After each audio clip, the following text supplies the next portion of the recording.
Har du nogen gang blivet fortalt, at turgåing er den bedste træning inden for hjertet dit, når du bliver ældre? Vel, de fleste hjertespecialister siger at det findes bedre øvelser, som kan give endnu flere fordele, og de kan overraske DEG. Selvom turgåing absolut er bra for DG, findes det alternative øvelser, som kan være endnu mere effektive for at fremme hjertehelse, øge bevægeligheden og forbedre den generelle velværen for ældre. I denne videoen skal vi se på 6 uventede øvelser, som kan hjælpe dig med at holde hjertet stærkt, kroppen aktiv og sindet skarpt. Disse øvelser kræver hverken tungt udstyr eller intense træningsøgter, og de kan gøres i dit eget tempo. Noget, som gør dem perfekte for ældre, som ønsker at holde sig i form og sunde.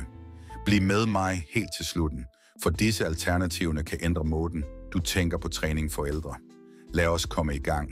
Nummer 1. Stol aerobic. En øvelse, som mange hjertespecialister anbefaler for en turgåing for ældre, er stol aerobic. Denne skånsomme, men hjertepumpende træning kan gøres fra komforten af en stol.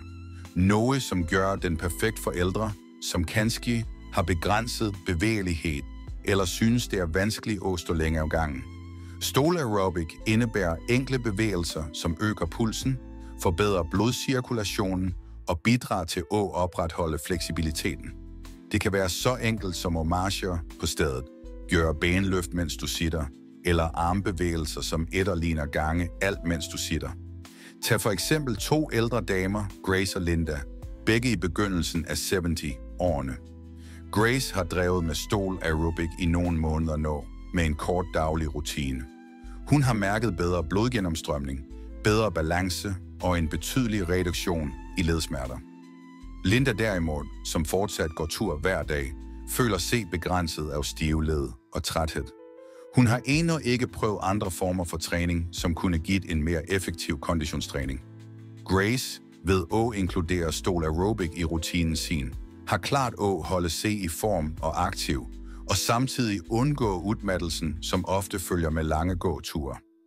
Det fine med stol aerobic er, hvor tilpasningsdygtig den er. Enten du sitter foran TV'en eller nyder et stille øjeblik ved vinduet, kan du gøre denne øvelsen uden noget specielt udstyr. Det er en enkel måde at træne hjertet på, få musklerne i gang og undgå belastningen, som nogle gange følger med gåture. I tillæg er det skånsomt for knæ og led, noget som er ideelt for ældre, som sliter med ledgigt eller andre fysiske begrænsninger. Nøglen her er konsistens. Bare nogle få minutter hver dag kan give betydelige fordele for både hjertehelsen og bevægeligheden din. Nummer 2. Svømning eller vandgymnastik. En anden øvelse, som hjertespecialister stærkt anbefaler for ældre, er svømning eller vandgymnastik. Disse aktiviteter er udmærket for hjerte- og karsystemet samt for bevægelighed i ledene. Og det bedste af alt vandet giver naturlig modstand, noget som gør træningen endnu mere effektiv uden at belaste ledene. Svømning eller vandgymnastik kan hjælpe ældre med at holde sig i form ved at forbedre styrke, fleksibilitet og udholdenhed, samtidig som det er skånsomt for kroppen. For ældre, som synes, at højintensive aktiviteter som løbning eller til og med turgåing er vanskelige, kan vandets opdrift være den perfekte løsning. Lad os se på James og Ethel. Begge er i midten af 70-årene, men tilnærmingen deres til træning er ganske forskellig. James er en ivrig svømmer, som drager til bassinet der flere gange i ugen. Han oplever, at svømning ikke bare styrker hjertet, men også hjælper ham med at holde vægten, forbedre lungekapaciteten og reducere spændinger i musklerne. Ethel derimod har undgået træning på grund af ledsmerter. Hun plejede at gå ture jævnligt, men over tid begyndte knæene at plage hende, og hun vidste ikke, hvor hun skulle henvende sig for lindring. Efter et legebesøg blev Ethel opmuntret til at prøve vandgymnastik. Siden hun startede, har hun oplevet mindre smerter i ledene og øget udholdenhed. Den vigtige forskellen mellem James og Ethel er, at James nyder friheden ved at svømme længder, mens Ethel har opdaget fordelene med vandbaserede øvelser, som lader hende holde sig aktiv uden belastningen af bevægelser på land. Vandgymnastik er en flot måde at få en helkropstræning på, med fokus på alle de store muskelgrupperne, samtidig som risikoen for skader minimeres. I tillæg der bidrager vandet til at regulere kropstemperaturen, Slik at ældre kan træne komfortabelt, uden at BLI overophedet, perfekt i de varme sommermånederne. Svømning fremmer også god hjertehelse, noget som er afgørende for at forebygge hjertesygdom, den ledende dødsårsagen blandt ældre. Hvis du har tilgang til et bassin, kan dette være et fantastisk tillæg til træningsrutinen din. Hvis du fortsat ser på denne video og synes indsigten er nyttig, skriv gerne tallet 2 i kommentarfeltet for at lade mig vide, at du er her. Og hvis du ikke har abonneret endnu, anbefaler jeg, at du trykker på abonner-knappen og slår på bjællen, slik at du ikke går glip af nogle videoer. Din støtte hjælper os med at fortsætte at lage godt indhold, som informerer og inspirerer DAG. Nu går vi videre. Nummer 3. Striktræning. Øvelser med træningsstrik er det andet stærkt anbefalet alternativ til traditionel turgåing, specielt for ældre, som ønsker at forbedre hjertehelsen, muskelstyrken og fleksibiliteten. Disse strikkene giver en skånsom, men svært effektiv måde at træne styrke på. Noget, som kan være afgørende for at opretholde muskelmasse og bentæthed, når vi bliver ældre. I modsætning til frivægter, som kan være vanskelige at håndtere eller til og med farlige uden rigtig teknik, er træningsstrikker lette, portable og alsidige. Med et stort udvalg af øvelser tilgængelige, kan de bidrage til at træne ulike muskelgrupper, noget som gør dem til et udmærket valg for en helkropstræning, som også gavner hjerte- og karsystemet. Lad os se på erfaringerne til George og Ruth, begge 72 år gamle. George har inkluderet striktræning i sin ukendelige rutine. Hver dag bruger han rundt 15-20 minutter på enkle øvelser som brystpres, benforlængelser og biceps curls. George har mærket betydelige forbedringer i muskeltonus, balance og generel styrke. Ruth derimod holder sig til sine daglige spacerture, men etter hvert som hun har blivet ældre, har hun begyndt at miste styrke og oplever, at hun bliver fortere sliten. George, ved at bruge træningsstrik, har klart at modvirke noget af muskeltapet, som følger med alderen, mens Ruth, selv om hun fortsat går tur, ikke har klart at aktivere musklerne på samme måde. Det, som gør træningsstrikker så effektive, er, at de giver en jævn modstand gennem hele bevægelsen, noget som kan føre til bedre muskelaktivering og mere effektive træningsøgter. Du trænger ikke bekymre DEG for tunge vægter, og strikkene kan tilpasses dit eget træningsniveau. De er også skånsomme mod ledene, noget som gør dem til et flot alternativ for ældre med ledgigt eller for dem, som er i rehabilitering efter en skade. Enten det gælder at forbedre balance, styrke overkroppen eller øge den generelle form, er striktræning en fantastisk måde at holde hjertet sundt og kroppen stærk. Nummer 4. Tai Chi. Tai Chi er en ældgammel kinesisk kampsport, som har fået stadig mere anerkendelse som en skånsom træningsform med betydelige fordele for hjertehelse, balance og mental velvære, specielt for ældre. De langsomme, beviste bevægelserne, kombineret med dybe pusteteknikker, bidrager til at reducere stress, forbedre cirkulationen og øge fleksibiliteten. En af de største fordelene med Tai Chi er fokuset på balance og koordination noget, som bliver stadig vigtigere med alderen. Mange ældre oplever reduceret balance, noget som gør dem mere udsat for fald. Tai Chi kan modvirke dette ved at styrke stabilitet, kontrol og kropsholdning. Lad os se på Mary og Fred, begge 78 år gamle. Mary har praktiseret Tai Chi i nogle måneder og har mærket en bemærkelsesværdig forbedring i balancen og holdningen sin. Hun føler sig mere centreret, mindre ængstelig og oplever en dyb følelse af ro efter hver øgt. Fred derimod sliter med ledsmerter og stivhed og er mere nølende til at prøve nye træningsformer. Selvom han fortsat går tur dagligt, har han ikke oplevet samme grad af forbedring i fleksibilitet eller balance, som Mary har fået gennem Tai Chi. Marys evne til at praktisere Tai Chi regelmæssigt har hjulpet hende til at holde sig mere aktiv og tryg, mens Fred fortsat stræver med bevægelsesområdet og tidvis ubehag. Tai Chi er specielt gunstig for ældre, fordi det fokuserer på kontrollerede bevægelser, som forsigtigt styrker kroppen uden overanstrengelse. Kombinationen af fysisk aktivitet og mindful boosting har vist se at sænke blodtrykket, forbedre blodcirkulationen og styrke den generelle hjertehelsen. Og det bedste af alt, det kan gøres i dit eget hjem eller i en gruppesætning på et lokalt kurs. Noget, som gør det til en fleksibel og tilgængelig træningsform for folk på alle niveauer. For ældre, som ønsker en måde at forbedre hjertehelsen og holde sig aktive på, samtidig som de minimerer belastningen på leddene, er Tai Chi et udmærket valg. Hvis du fortsat ser på denne video og synes disse tipsene er nyttige, skriv gerne tallet 4 i kommentarfeltet, slik at jeg ved, at du er her. Og hvis du ikke har abonneret endnu, anbefaler jeg, at du trykker på abonner-knappen og slår på bjællen, slik at du ikke går glip af nye videoer. Din støtte hjælper også at fortsætte at lave godt indhold, som kan informere og inspirere DEG. Nu går vi videre. Nummer 5. Cykling på ergometercykel. Cykling på en ergometercykel er et fantastisk alternativ til turgåing, som giver en skånsom, men effektiv konditionsøgt. Det er en flot måde for ældre at forbedre hjerte- og karhelsen, bygge udholdenhed og opretholde bevægeligheden, samtidig som belastningen på leddene minimeres.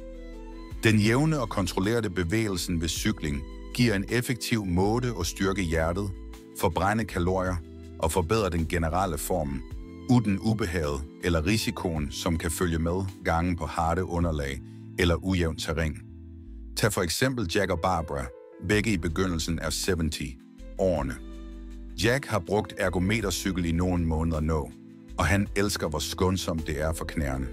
Han cykler i 20 minutter om dagen, mens han ser på favoritprogrammene sine, og han har mærket en betydelig øgning i udholdenheden. Jack bliver ikke længere anpusten af at gå i trapper, og blodtrykket hans har blivet bedre.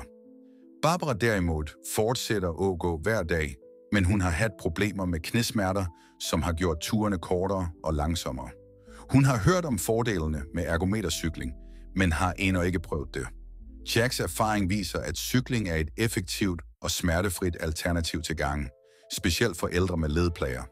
En af de store fordelene med en ergometercykel er, at den giver dig muligheden til at få en fuldværdig konditionsøgt, mens du sitter.